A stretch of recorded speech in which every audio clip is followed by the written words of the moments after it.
اس میں تو جناب لقمان حکیم کی حکمت اور دانائی کی بات ہے، اس میں تو حضرت خضر کا تذکرہ ہے، اس قرآن مجید کے اندر تو اولیاء اللہ کی شان ہے، اس میں تو ماں باپ کی فضیلت ہے، اس میں تو پڑوسیوں کی بات ہے، اس قرآن مجید نے تو غریب کی بات کی، یتیم کی بات کی، بیوہ کی بات کی۔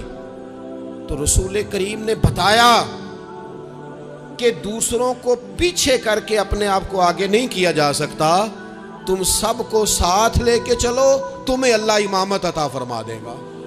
حضور نے تعارف کرایا اپنی امت کو سارے نبیوں کا، رسولوں کا، حضور نے ان کے تذکرے کیے، احادیث میں ان کے تذکرے ہوئے، حضور نے ہر ایک کی شانیں بلند کر کر کے بیان کی، اور فرمایا کسی نبی کی بات میرے ساتھ ملا کر اس طرح نہ کرنا کہ ان کی کسر شان ہو جائے معاذ اللہ، میرا اور اس کا تقابل اس طرح نہ کرنا کہ وہاں کسر شان۔ وہ کسی نے میرے اعلیٰ حضرت کے سامنے کہا تھا نا، شان یوسف جو دبی وہ بھی اسی در پہ دبی، تو اعلیٰ حضرت کہنے لگے حضور تو کسی کو دبانے آئی نہیں، یہ تو کیا بات کر رہا ہے، تو کہہ شان یوسف جو بڑی وہ بھی اسی در سے بڑی، یہ کہہ کہ نبی پاک تو عزتیں دینے آئے، ہر ایک کی قسمت میں حضور نے عزت لکھی۔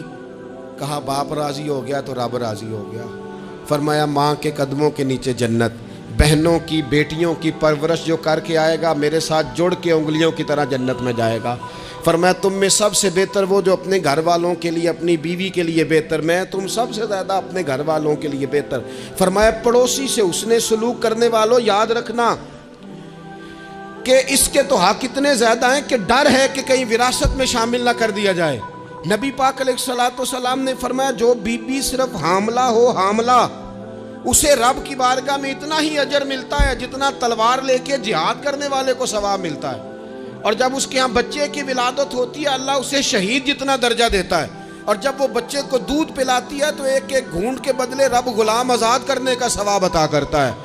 یا رسول اللہ اسی کی صرف شان ہے؟ فرمایا نہیں، آدمی کے بال سفید ہو جائیں،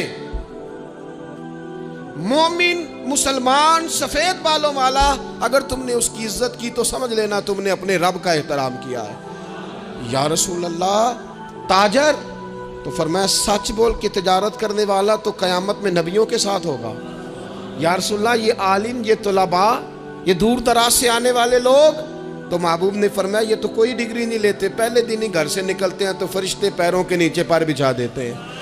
یا رسول اللہ وہ مزدور دیکھا، مزدور سڑکوں پہ بیٹھا، رول گئے لوگ اپنے مطالبات کے لیے احتجاج کرتے، وہ کسان دیکھے دنیا سو رہی ہے، ٹھنڈ میں جا کے فصلوں کو پانی دے رہے، وہ ہم نے مزدور دیکھے جن کے ہاتھوں پہ چھالے پڑ گئے، لوگوں کی انہوں نے بلڈنگیں کئی منزلہ بنا دی پر اپنے چھت سے پانی ٹپکتا روک نہ سکا۔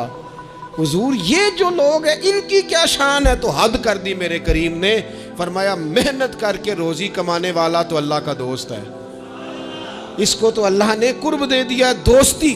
تو نے ہر شخص کی قسمت میں یہ عزت لکھی، اور آخری خطبے کی صورت میں بھی وصیت لکھی۔ حضور نے ہر شخص کو احترام دیا، ہر ایک کو اکرام دیا۔ لوگوں کو پیچھے دھکیل کے قد اونچا نہیں ہوتا، بلکہ شمع سے جتنی مرضی شمعیں جل جائیں اس کی اپنی روشنی میں کبھی کمی نہیں آیا کرتی، بلکہ حد ہو گئی۔ ایک دن نبی پاک علیہ السلام نے حضرت جبریل امین سے پوچھ لیا، فرمایا جبریل سب کو میری رحمت سے حصہ ملا ہے، آپ کو بھی کوئی ملا ہے؟ وہ ملا تو بتاؤ نا۔ تو حضرت جبریل عرض کرنے لگے حضور بالکل ملا ہے۔ کہا کس طرح؟ عرض کی یا رسول اللہ جب سے ابلیس کا انجام دیکھا تھا نا ڈر آتا تھا، خدا جانے خاتمہ کس طرح کا ہو، لیکن جب آپ آئے، قرآن آیا اور قرآن میں حضرت جبریل کا ذکر آیا تو فرماتے ہیں میں سمجھ گیا اب اللہ نے کرم کر دیا ہے، اب طے کر دیا ہے کہ جبریل امین علیہ السلام کے جو اعزازات ہیں وہ ہمیشہ اعزاز ہی رہیں گے۔ نبی پاک کی رحمت سے ہر شخص کو حصہ ملا، حتیٰ کہ کفار کو، مشرکین کو، منافقین کو۔ رسول پاک علیہ السلام ہر ایک کے لیے رحمت بن کے تشریف لا، یہاں تک کہ جانور بھی حضور کے پاس آتے تھے تو اپنے دکھ سنا جاتے تھے، حضور تو ان کو بھی تھپکیاں دیتے،